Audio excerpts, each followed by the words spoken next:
অনেকে বলে কবরের প্রশ্ন হবে 3টা, না কবরের প্রশ্ন হবে 4টা। কয়টা? জোরে বলেন কয়টা? 4টা। মুখস্থ আছে তো, নাহলে কইরা নেন। কবর বড় ভয়াবহ জায়গা ভাই, কবর বড় ভয়াবহ জায়গা। কাউকে চিনবে না, প্রধানমন্ত্রীর ছেলে, হুজুরের ছেলে, খতিবের ছেলে, হাফিজের ছেলে চিনবে না। কবর দেখবে আমল আছে কিনা। সুবহানাল্লাহ বলেন। সুতরাং আমল নিয়ে কবরে যাইতে হবে ভাই, কাউকে চিনবে না। আহা, কবরের জিন্দেগি যখন রাখা হবে, আপনাকে রাখা যখন হবে, আমরা বলি না যে 3টা প্রশ্ন কবরের মধ্যে করা হবে, এরকম বলি না? কবরের মধ্যে যে 3টা প্রশ্ন করা হবে, 3টা প্রশ্ন করা হবে। কবরের মধ্যে 3টা প্রশ্নের কথা যখনই আলোচনা আসে, কয় হুজুর আরবি তো পারি না, প্রশ্নের জবাব দিব কিভাবে?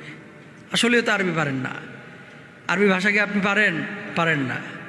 সবাই কিঞ্চিত কেউ কেউ পারেন বা মুখস্থ করেছেন, তাহলে জবাব দিবেন কিভাবে? শোনেন, এই আরবি জবাব দেওয়ার জন্য আরবি ভাষা শেখাটা জরুরি না আপনার জন্য, কিন্তু নামাজ পড়ার জন্য, দিন বোঝার জন্য আরবি শেখাটা, যেহেতু কোরআনের ভাষা আরবি, আল্লাহর ভাষা আরবি, সেহেতু আরবি জানাটা জরুরি, ঠিক কিনা?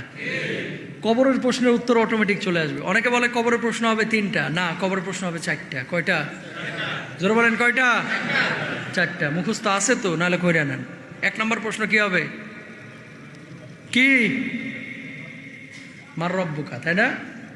মার রব্বুকা, মান মানে কে? মান মানে কে? রব্বু মানে রব, কা মানে তোমার, মানে কে তোমার রব। ভাঙে ভাঙে অর্থ করলে মার রব্বুকা আমরা এক কথায় বলে ফেলি, তোমার রবকে, ঠিক কিনা? তো আমাদের রবকে, আমাদের রব রব্বি আল্লাহ, তাই না? তা আমার রব হচ্ছে আল্লাহ, রব্বুন আল্লাহ। আমাদের রব হচ্ছে কে? আল্লাহ। 2 নম্বর প্রশ্ন কি হবে? মা দিনুকা, দিন কি? জোরে বলেন ইসলাম। ওমান নবিয়ুকা,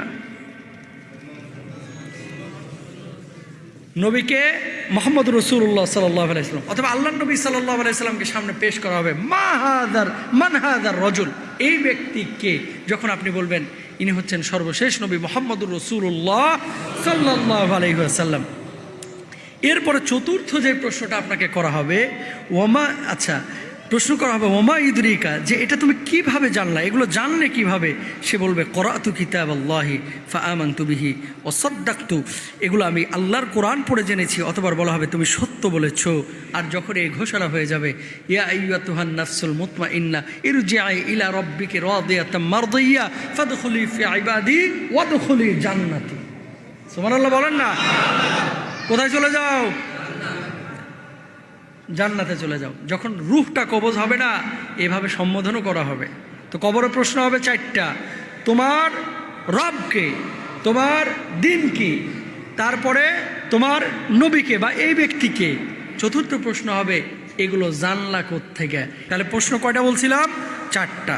এখন মুখস্থ করবেন নাকি ইসলামের মধ্যে আসবেন? বলেন। ইসলামের মধ্যে আসবেন। এই তো মাশাআল্লাহ, এটা মুখস্থ করে কোনো কাজ হবে না, বরং ইসলামের মধ্যে আসতে হবে। ইসলামের মধ্যে যখন আসবেন, তখন অটোমেটিক আল্লাহ সুবহানাহু ওয়া তাআলা জবান খুলে দেবেন।